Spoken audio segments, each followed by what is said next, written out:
Students, welcome once again to the Owl Academy of Education. Today we are going to start ICSE class 8 biology. Chapter is 2, part is 2. Part 1 has already been explained in our earlier video. Chapter is reproduction in plants. Book is against region ICSE biology. Right. So in the second in the earlier video, in the part first, we have done up to tissue culture or micropropagation. Now we are going to start the next chapter, next topic, that is economic importance of artificial propagation. So mainly the artificial propagation is used in horticulture and agriculture, right? And it is also helpful in development of highly yielding disease resistant varieties of fruit trees. By this technique, thousands of plants can be developed from a tiny piece of the plant. The plants grown by this technique are free from infection. So it is very important. These are three advantages of this technique. Right. Now what are the advantages of vegetative propagation? So it was artificial propagation. Now we will do advantages of vegetative propagation. So its first advantage is rapid multiplication. Vegetative propagation is a rapid, easier and very cheaper method of plant propagation. Such plants also bear flowers and fruits early.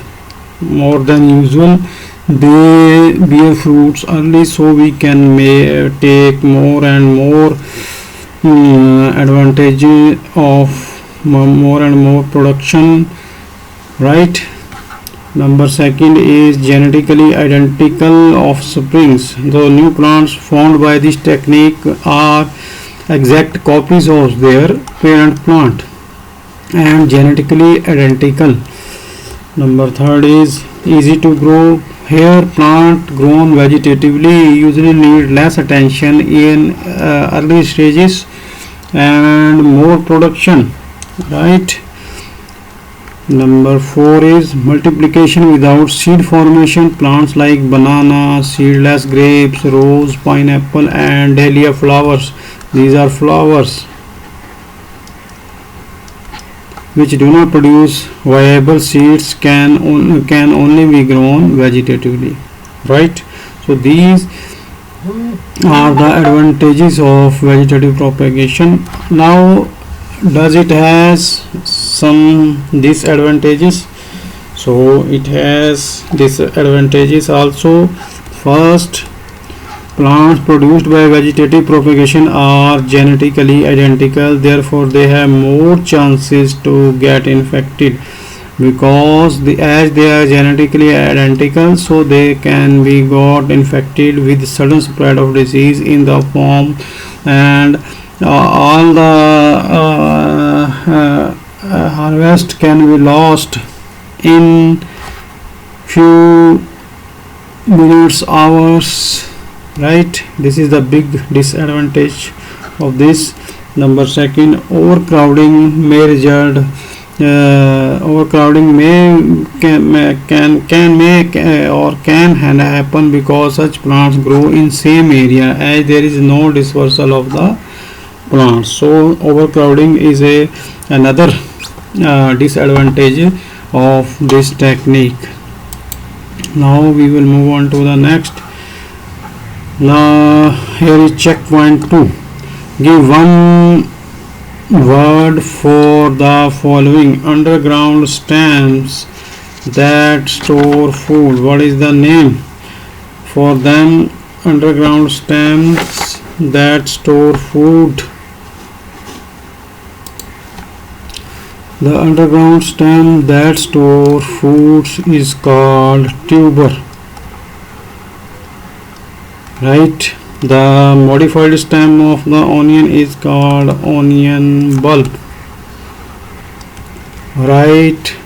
The vegetative propagatory part of bryophyllum is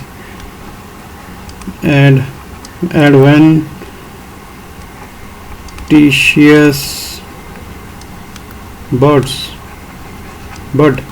a small piece of tissue taken for tissue cultures, I have told you earlier, is called explant, right?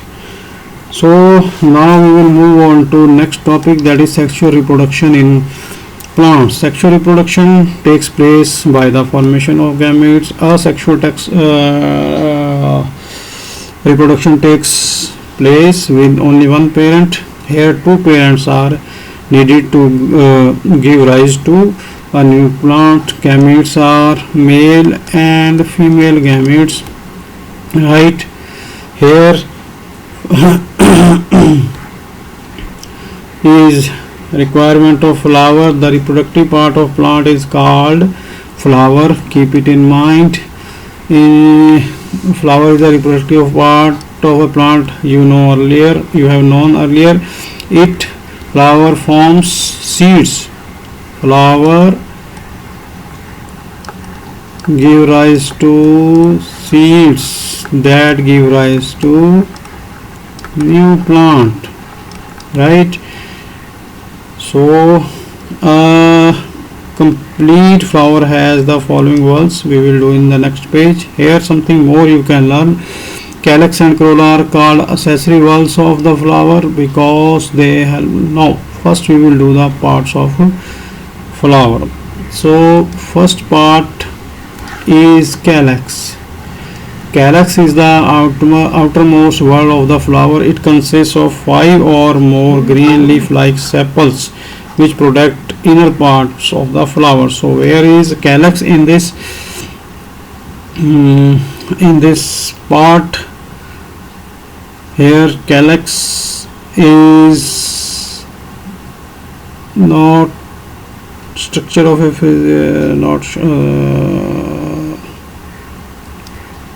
so here this part is called calyx as it has green leaf like sepals. These are sepals, part of calyx, right?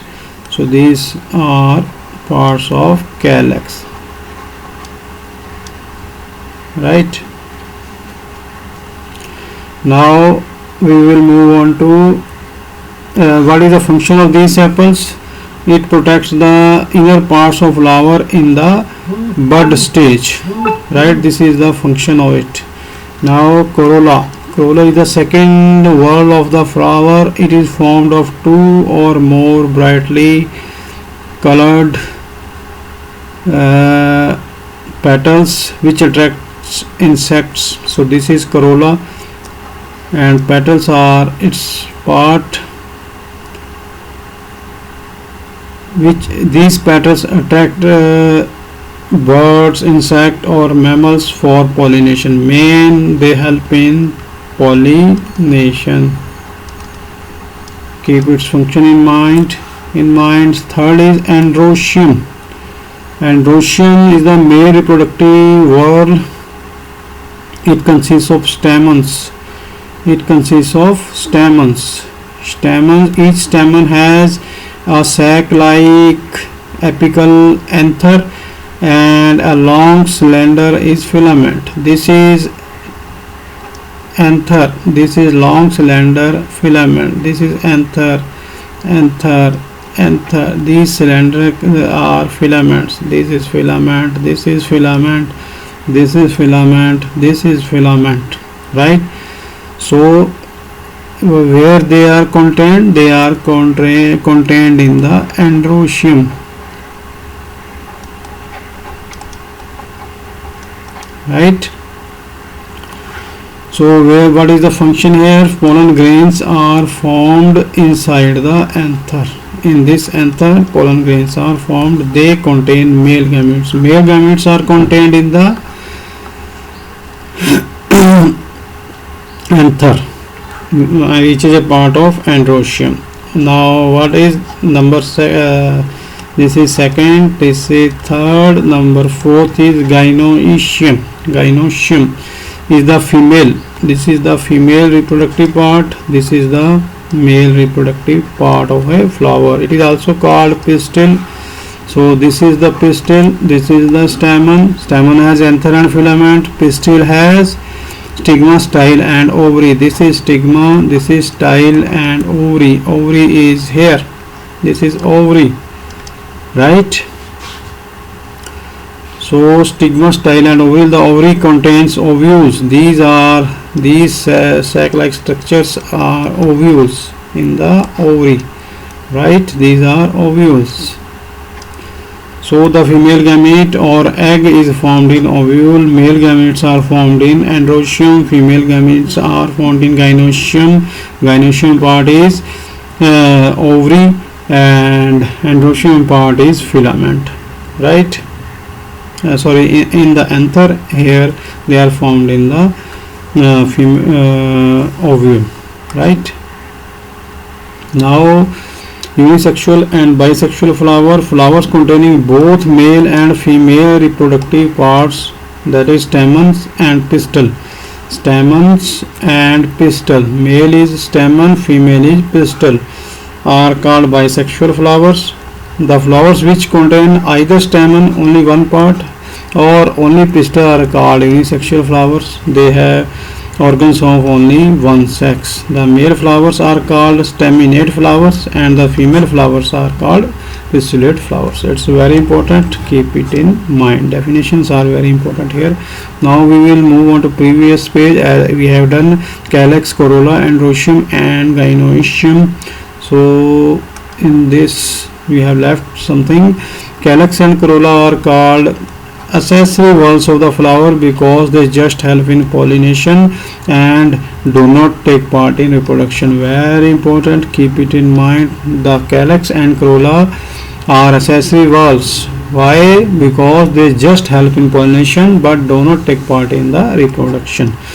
Androecium and gynoecium are essential parts or essential walls of the flower because they take part in seed formation and reproduction.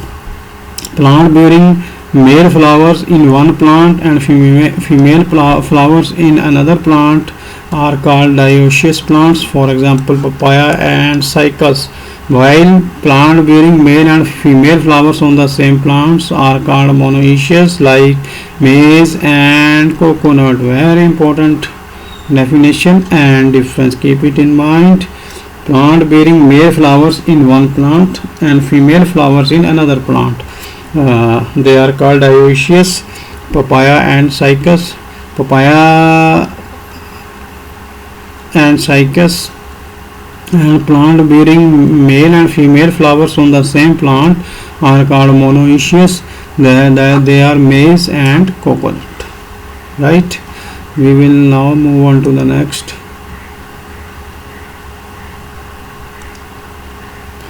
So here is activity 6 in your book, dissecting a bisexual flower, to study different parts of it, right? So material required: different types of flowers. Hibiscus is common. China rose it is also called China rose. Mustard, vinca flower have all the 4 walls, right? So I have told you earlier, and you can dissect the flower and separate its all walls and count one by one and write here, right? So this is your homework. Keep it, do it at home, do this practical or activity at your home, right? So now we will move on to the next.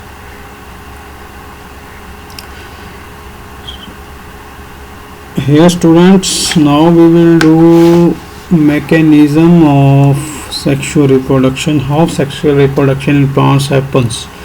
So it involves these stages: first pollination, second fertilization, third formation of seeds, and fourth is fruits, dispersal, formation of seeds and fruits, and next is dispersal of seeds.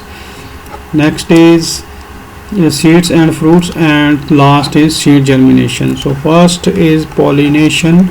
What is pollination? Transfer of pollen grains from anthers to stigma of pistil is known as pollination. This is the first step in the process of seed formation, right? So if I told you here, yeah, right, the transfer of pollen grains from anthers to stigma. Where are anthers?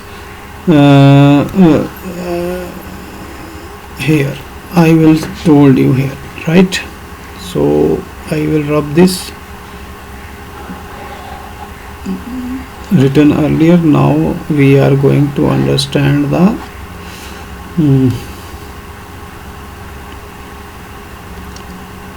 pollination, right? So pollination is the process of transfer of pollen grains from anthers. Where are anthers? These are anthers. Anthers to stigma. Here pollen grains are transferred from here, right, to here, is called pollination. This is the first step in the process of seed formation. So this is pollination. Now types of pollination. It is of two types: self pollination and cross pollination.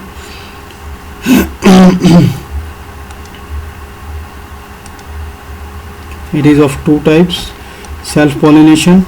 Self pollination takes place within the same flower or between two flowers on the same plant. Same flower or between two flowers on the same plant. Here flowers are same. Here plant is same, but two different flowers on the same plant. Keep this in mind.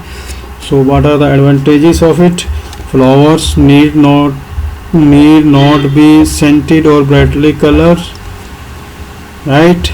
It is not the requirement of it. They need not to produce a large number of pollen grains. There is no need of pollinating agents like wind, insects, etc. Pollinating agents are winds, insects, etc., which takes the pollen grains from one flower to one place to another. It maintains purity of rays. That is, the new plants formed are always identical to their parents, so they are pure. Disadvantages. What are the disadvantages of it? New varieties are not produced. Disease resistance of plant decreases. These are the disadvantages of pollination, right? Next is cross pollination. Cross pollination occurs between two flowers on two separate plants of the same kind, like this. These are here self pollination has been shown at A and B, same plant, different flowers, right? Two flowers of the same plant. And here C, cross pollination is shown. Two different plants, flower are two plants of same kind, right, between the flowers. Advantages of cross pollination. Cross pollination occurs between two flowers on the two separate plants of same kind. These are two plants of same kind.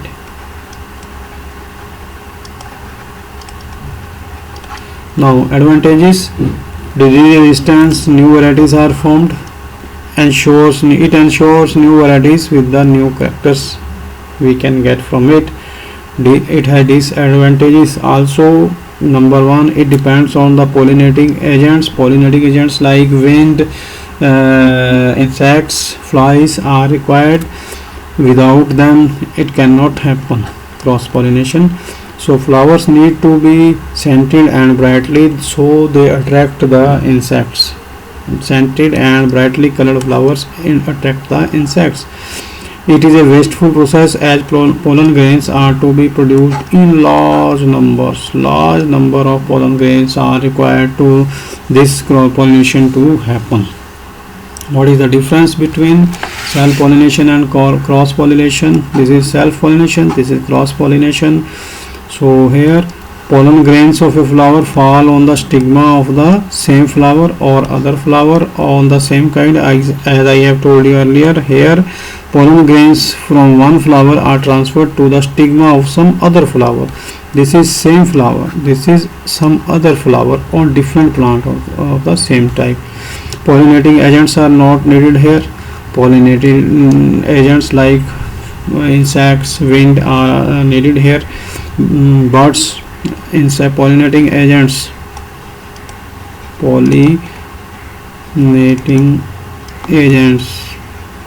which carry the pollen grains from one place to another, one plant to another. These are first wind,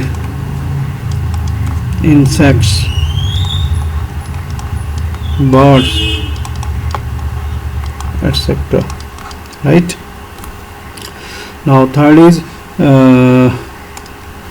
both anther and stigma mature at the same time. Anther and stigma of a flower mature at different times. In bisexual flowers, offsprings are identical to their parents. Offspring have mixed features of male and female.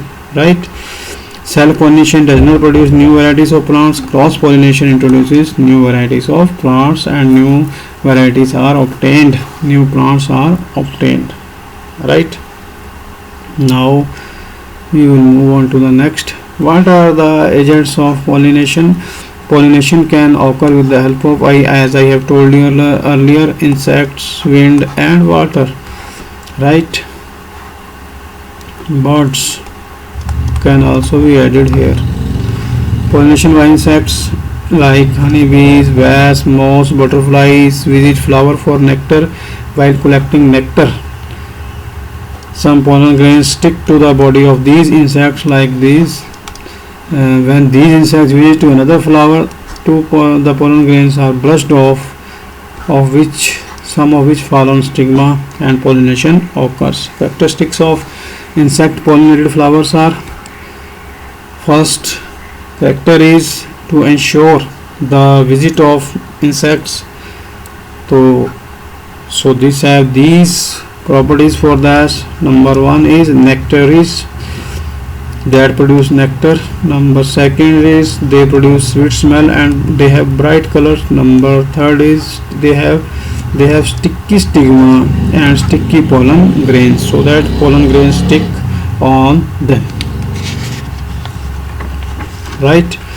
So they have also large and loosely attached anthers and stigma hanging out of the flower to trap the pollen grains, like hibiscus we have seen earlier. For examples are sweet pea, orchids, buttercup, sunflower, marigold, salvia, etc. Right. Why flowers are generally so colored and fragrant? To attract insect for pollination. Right. So next activity in your book is activity number 7. To study insect pollination in a flower, material requires paper, pen, flowers of salvia or sweet pea. Right. So visit a garden. So this is you can do here. Right. No need to waste time on it. Next is pollination via wind. How wind help in pollination? Flowers of wheat, rice, maize, ryegrass are pollinated by wind. Right. So what are the characteristics of wind pollinated flowers? Number one, they are small, white or dull colored and do not produce nectar. Number second, they produce small, dry and light pollen grains in large numbers to be carried away by wind. Number third is they have long anthers extended out of the flowers. So this is the process of pollination by wind in maize. Here, due to wind, the pollens are transferred from one plant to the other, so that pollination occurs. Now we will move on to the activity 8, to study wind pollinated flowers. So it is also easy, you can do by studying it. We will move on to next.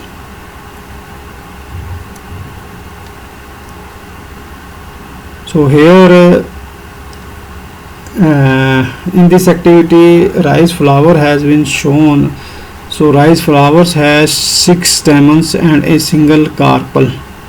6 stamen and a single carpel with bifid and feathery stigma. Here is the stigma, right? And maize flower are monoecious. Each plant have both male and female inflorescence, male or staminate inflorescence. So it is activity, you can study it from here, like up to it. Now we will do adaptation for wind pollination. Stamens have long filaments and are able to swing freely. What are the adaptations the plants show for wind pollination? Number 1, stamens have long filaments and are able to swing freely for releasing pollen grains, right, to be carried away by wind, like this. And carpels have 2 or 3 styles. Carpels have 2 or 3 styles with feathery stigma, like this, feathery stigma, feather like stigma, like this is feathery stigma, and sticky stigma, so that pollen stick on its surface for pollination, right? In maize they are in the form of silky stems. So here we will do in difference between insect pollinated flowers and wind pollinated flowers.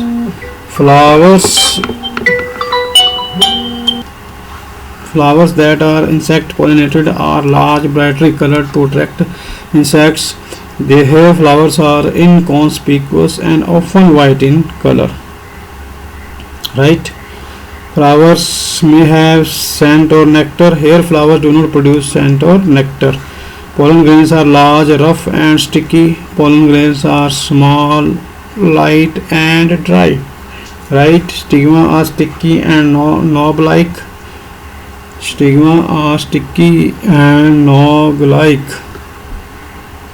and here stigmas are large and feathery. Calyx and corolla are well developed and large, and they protect essential walls. Calyx and corolla are reduced to some extent to expose the essential walls, like stamens and gynoecium, right? Pollen grains are produced in small quantity here. Pollen grains are produced in large quantity here. Alright students.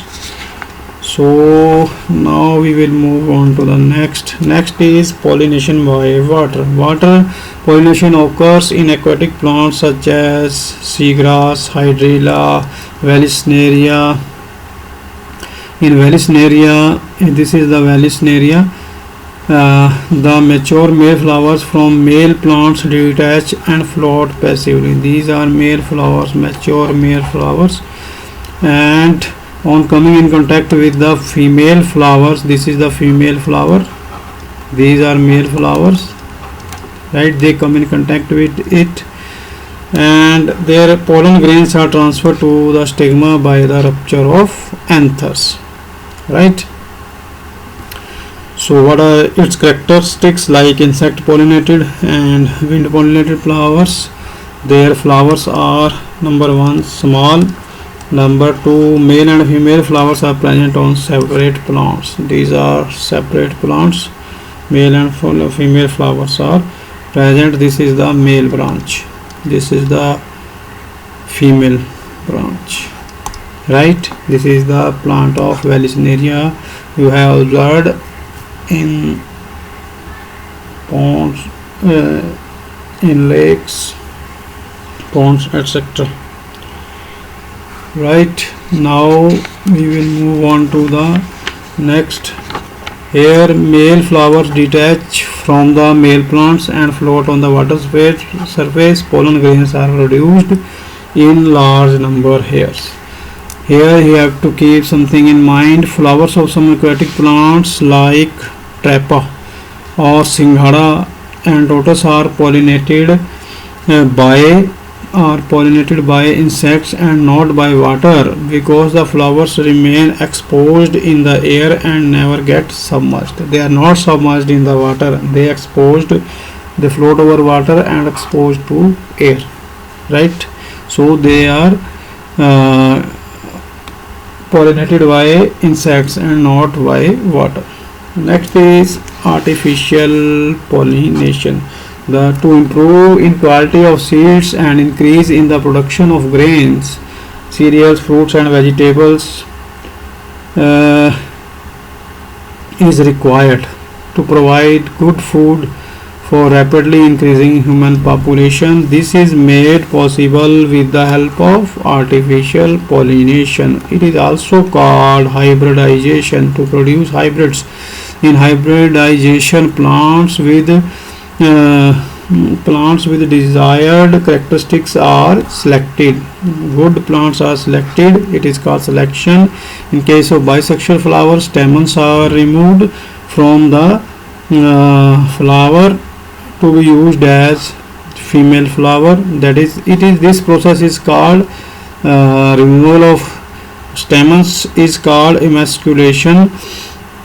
The pollen from one such plant are transferred to the stigma of the selected flower. It is called pollination. Here the pollinated flowers are covered with polythene bags to avoid pollination from any other source. This process is called, covering by bag is called bagging.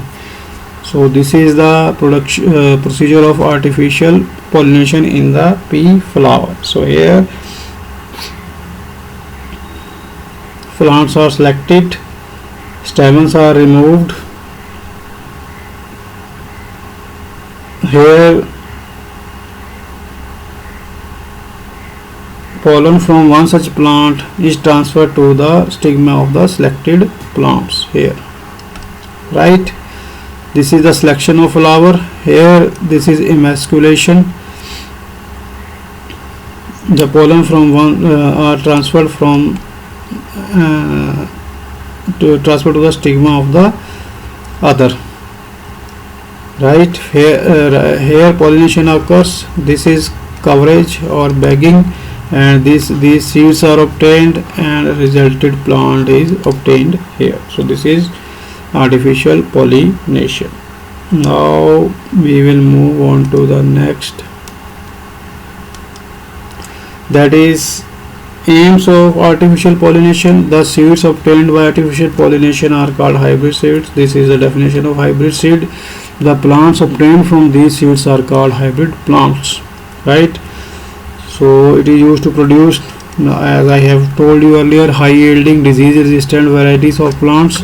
Number 2, plants which can grow and mature early. Number 3, plants with better quality of flowers and seeds with high nutritive value and palatability, right? So next is what, students? Fertilization. So fertilization, I have told you earlier, fusion of male gamete with the female gamete is called fertilization. On reaching the stigma, the pollen grain grows into a pollen tube. So these are stigma here, and these pollen grains reach here. They grow in this is a pollen tube. These are pollen grains, right? It extends through the style, reaches the ovary.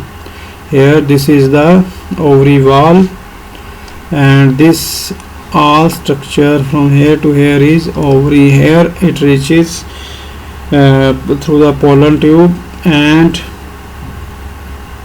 enters the ovule. This is the ovule. The pollen tube contains 2 male gametes, one of which fuses with the female gamete. These are 2 male gametes. These are female gametes or egg nucleus. This is the egg, and it has a dotted structure is nucleus. This is called egg cell or ovum.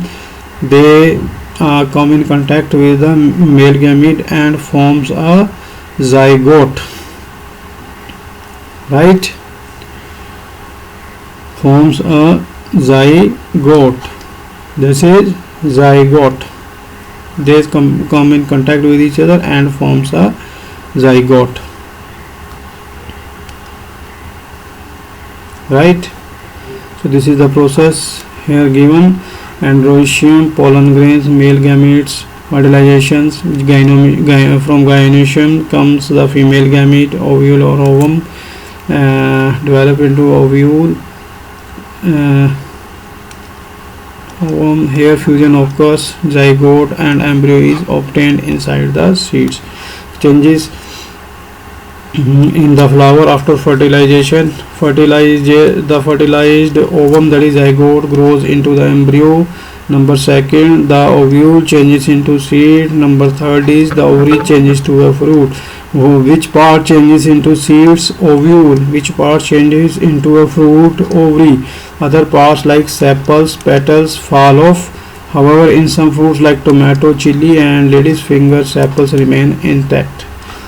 After that, ovary changes into a fruit. What is a fruit? A fruit is the ripened ovary and seed bearing structure of flowering plant. A fruit has fruit wall or pericarp. You will study in the next classes. Fruits may be fleshy and juicy, dry, stony and hard. Mango, apple, orange are all fleshy, juicy fruit, whereas gram, wheat, rice, maize are all dry fruits. Though you treat them as vegetables, but they are actually dry fruits, as their seeds, coat and pericarp are fused. And almonds and walnuts are very stony and hard fruits, right? So this I have to explain all you here. This is the checkpoint. This is your homework. You will do yourself. They are just true and false. If you face any problem, you can contact us on the comment section of our channel. So this was all about chapter 2 of that is reproduction in plants. So this chapter ends here. If you have liked it, please make more and more, like, subscribes and shares. Thank you for watching the video. We will meet in the next videos with some with the exercise of this chapter, right? Till then, it's goodbye.